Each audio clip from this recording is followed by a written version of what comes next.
Sveiki visi, pristatysiu, kaip turi atrodyti mūsų manjanos padavėjas. Jo apranga turi būti švari, visą laiką išlyginta prijuostė.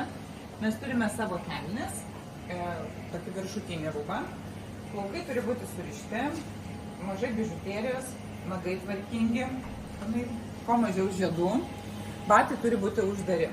Nuo padavėjo turi sklisti malonus kvapas, turi visą laiką šypsotis ir būti darbingos išvaizdos.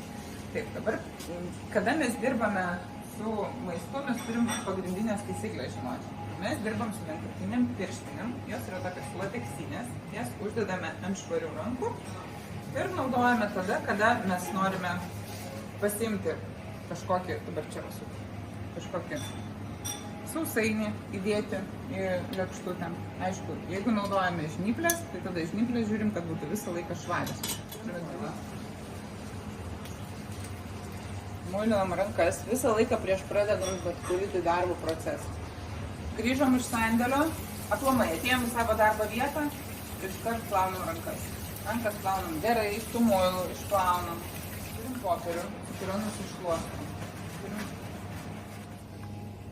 Valymo skudurėliai. Skirtinga spalva, skirtingam paviršiui. Metalui, medžiui, stiklui gali būti. Mikropluoštas, skirtas blizginimui, įrankių, stiklo. Gali būti atskiri skuduriukai. Kempinėlė skirta pašveisti, nusausinti.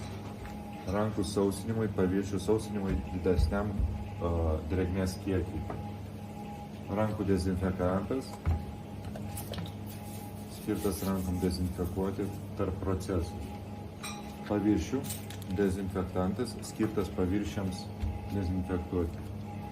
Rankų popierius, valymo popierius. Pirštinės higienai.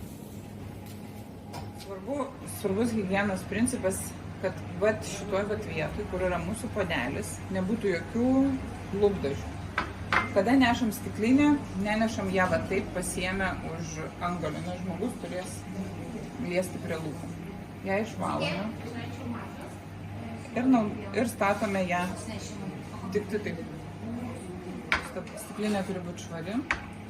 Kada nešam sultis, tai įmant šiaudelį, neįmam vėlgi jo už galą, nes žmogus lies prie lūpų, o įmam iš šito galiuko. Niekada klientui neužmaunam tokiu būdu. Iš vis klientas turi pats užmauti šitą rankselę. Tiesiog, jeigu ir paprašo, tai užmaunam visus šitos sultus. Viskas ir atiduodam svečiui. Dezinfekuojam stalą, dirbtinės ir tada stalas paruoštas svečiui.